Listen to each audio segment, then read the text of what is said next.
समंदर की शहजादी। एक दफ़ा का जिक्र है कि एक वसी समंदर में आर्या नाम की एक खूबसूरत मत्स्यन्ना रहती थी। वो समंदर के बादशाह और मलिका की बेटी थी और उसका घर मरजान और मोतियों से बना पानी के अंदर महल था। आर्या के लंबे बहते बाल सुनहरी रेत के थे और उसकी दम चांद की तरह चमक रही थी। आर्या को समंदर की सैर करना, छपी हुई गारों को तलाश करना और डॉल्फिन के साथ तैराकी करना पसंद था, लेकिन वो लहरों के ऊपर की दुनिया के बारे में भी मुतजस्सिस थी।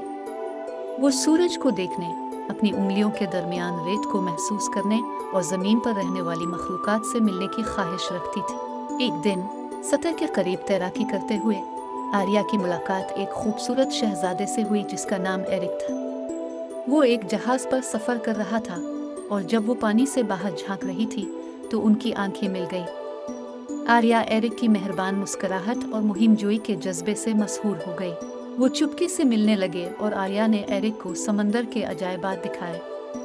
जैसे जैसे उनकी मोहब्बत बढ़ती गई, आर्या को एक मुश्किल इंतखाब का सामना करना पड़ा। अपने ख़ानदान और दोस्तों के साथ समंदर में रही या अपने दिल की पैरवी करे और एरिक के साथ ज़मीन पर रही। उसने अपने बेहतरीन दोस्त फिनले दी फिश पर एतमाद किया, जिसने इसे अपने दिल की पैरवी करने का मशवरा दिया।